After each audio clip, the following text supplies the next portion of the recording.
Good afternoon, small business owners. How can you use top of mind to help you with lead exposure? That's what we're going to talk about today in episode number 600 of your 333. Solopreneurs, happy Sunday, November the 5th, 2023. Today, if you can believe it, is Zero Task Day. This is the day, like daylight savings time, where you don't actually plan out your whole day. You sit back, you relax, and you actually don't do anything. Something I really struggle with. So Zero Task Day is something I should take into consideration.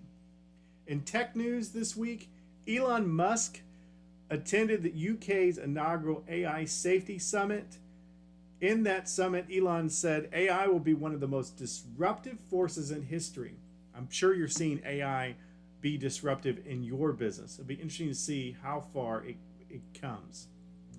That being said, we're in a series this week of studying top of mind from a small business perspective. As I told you before, you're usually not competing against the competition down the street, but against top of mind. And today we're going to talk about that from the point of view of helping with lead exposure. Business tip number 1.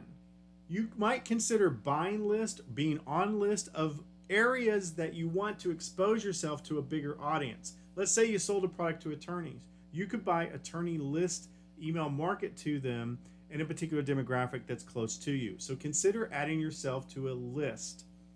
Business tip number 2, might consider guest blogging. Blog on a particular audience exposure that would be beneficial to you. Again, using the same analogy, maybe a high profile or directory blog if you sold a product or service that would appeal to attorneys. And then business tip number 3, you might consider joining a networking group to enlarge your circle of exposures. But do this only if you sell a geographic product or service that a particular local networking group or BNI group would be beneficial to you. These can be really great when you're first starting out, when you're bootstrapping, when you're just trying to get that lead exposure benefit, especially if people are looking for your products and services and you want to expose the people that could recommend you.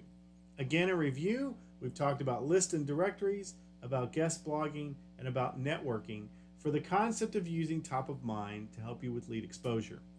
That's what I'm learning today. Anything I learn, I throw with a fence to you because I want you guys to be awesome. I want you to be top of mind. Now go back to sleep.